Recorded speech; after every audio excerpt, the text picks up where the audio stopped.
Encourage చేయడం మీ వృత్తి. మీరు చెప్పమ్మా, పర్లేదు. కూర్చోండి సార్, కూర్చోండి. అబ్బో కూర్చుంటే చాలాసేపు వేస్తారు.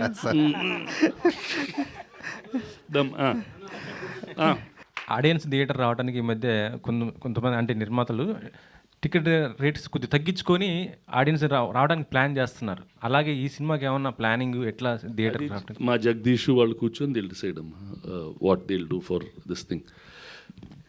దిస్ ఇస్ యంగ్స్టర్స్కి ఒక full entertainment. You want have a good vibe in the theatre అంటే go, you'll have fun with your friends. Sir మీరు ఫస్ట్ నుంచి అందుబాటు ధరలోనే ఆడియన్స్కి టికెట్ రేట్ అనేది ఉండాలి అనేది ఫస్ట్ నుంచి మీరు అదే థాట్లో ఉంటారు సార్. ఆల్వేస్. ఇప్పుడున్న జరుగుతున్న సినారియోకి కూడా మళ్ళీ మనం దాన్ని గట్టిగా చెప్పాల్సిన అవసరం ఉందంటారు. ఇప్పుడు అన్ఫార్చునేట్లీ ఒక థియేటర్ ఉండే real estate is very expensive. So everyone is in that flux. We don't get any discounts. ఇది మాకు సబ్సిడీలు ఉండవు, పవర్ సబ్సిడీ ఉండదు, ట్యాక్స్ సబ్సిడీ ఉండదు. థియేటర్ వాళ్ళు కూడా సర్వైవ్ అవ్వాలి కదా. Now how will he survive? In the last 10 or 15-20 years 6,000 theatres మూసేశారంటాం ఇండియాలో, సింగిల్ స్క్రీన్స్. లక్కీలీ మల్టీప్లెక్సెస్ కొన్ని వచ్చినాయి, కొంచెం సర్వైవ్ అవుతున్నాయి. కానీ this problem is going to be there. Why go watch in your own OTT, watch in satellite అంటున్నారు. There is no ఒక్క clear answer అనేది ఏమి ఉండదు. మంచి సినిమాల్ని తీస్తారు, మంచి సినిమాలు ఎంకరేజ్ చేస్తారు, అది మీ వృత్తి సార్.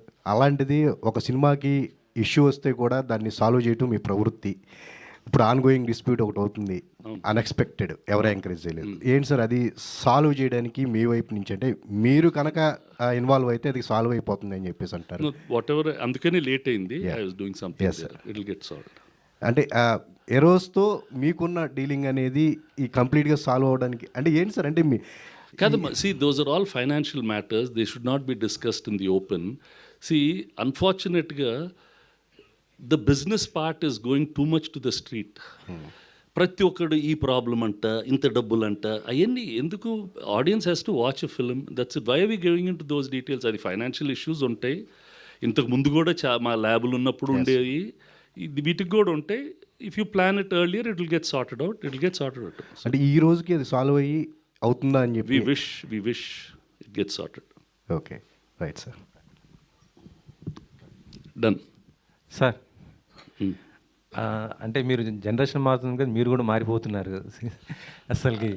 అంటే ఇట్స్ నాట్ అబౌట్ దట్. అడగండి. అదే సార్, అసలు అంటే ఈ బ్యానర్లు ఇలాంటి సినిమాలు అసలు ఎక్స్పెక్ట్ చేయము అబ్బాయి, ఎందుకంటే ఒక థాట్తో ఉంటారు. కాకపోతే మీరు మారిపోయి మొత్తం కూడా ఇలాంటి ఎలా సార్ అప్డేట్ ఇలా ఇది కొత్త వాళ్ళతో? అంటే ఇప్పుడు వీఆర్ ఇన్ ద, నాకేంటంటే personally I'm in the business of films. ఒక సినిమా చూస్తే నాకు నచ్చుతుందా నచ్చటం లేదా, ఇది రిలీజ్ కాకముందు చూడాలా, రివ్యూలు రాకముందు చూడాలా, అది చూస్తే నాకు నచ్చిందా నచ్చలేదా, అలానే చూసి నేను డిసైడ్ చేస్తాను. ఇప్పుడు పెళ్లి చూపులు చూశాను, అది చాలా ఆఫీసులకి వెళ్ళింది. ఆ కథ కూడా నాకు తెలుసు, చాలామంది రిజెక్ట్ చేశారు. క్యాజువల్గా తరుణ్ ఒక రోజు వచ్చి ట్రైలర్ చూపెట్టాడు. I was shocked. అమ్మ ఇదైతే చాలా బాగుంది అనుకున్నాను. చూసి రిలీజ్ తర్వాత సినిమా చూసి తీసుకున్నాం. కేర్ ఆఫ్ కంచరపాలెం ఇదే థియేటర్లో మా వెంకట సిద్ధారెడ్డి సార్ ఓ సినిమా బాగుంది సార్ వెళ్ళి చూడండి సార్ అంటే చూశాను, బాగుండింది. Like that these people they made a very different film, బాగుంది, చూశాను. ఇప్పుడు we wish it runs as well as it has to run, that's all. చాలా తక్కువ టైం ఉంది కదా, మరి ఇప్పుడు మీరు ఎలా చేయబోతున్నారు? అంటే ప్రమోషన్స్కి వీళ్ళకి ఎలా హెల్పింగ్ ఏంటి అసలు? అంటే మనం వాళ్ళే చేసుకుంటారు మా ప్రమోషన్స్, ట్రైలర్ వాళ్ళే కట్ చేస్తారు, అన్నీ వాళ్ళే చేస్తారు. See times are changing. See, the window of cinema is reducing. Different platforms have come. They have made a good film. The director Varun also has done. They've done a very different kind of product.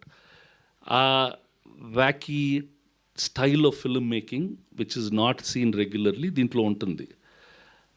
Adi sooner, many films will come like that. So, అందుకని sir also if I may answer, I'm sorry to interrupt. ఎలా support చేస్తారన్నారు కదా sir, నిన్న రాత్రి 2 o'clockకి తీసుకున్న decision sir. నేను ఒక హీరోగా, నేను చాలా చిన్నవాడిని, ఇంత పెద్ద సంస్థకి నేను రాత్రి 2ంటికి డెసిషన్ తీసుకుని మా ప్రొడక్షన్ గ్రూప్లో పెట్టి నాకు రేపు ప్రెస్ మీట్ కావాలి ప్లీజ్ అని ఒక మాట అంటే, సురేష్ సార్కి రాత్రి 2ంటికి అంటే కన్ఫర్మ్ చేసి సురేష్ సార్ స్కెడ్యూల్ ఏదో తెలియదు కానీ సో రాత్రి నేను 2కి తీసుకున్న డెసిషన్ మొత్తం టీం అందరు ఎలా అయినాయి ఈ టైంకి ఇప్పుడు ప్రెస్ మీట్ పెట్టారు. అంతకు మించిన సపోర్ట్ ఇంకేం అక్కర్లేదు. So yeah, that's the support Suresh Babu గారు అండ్ రానా అన్నారు గివింగ్ అస్.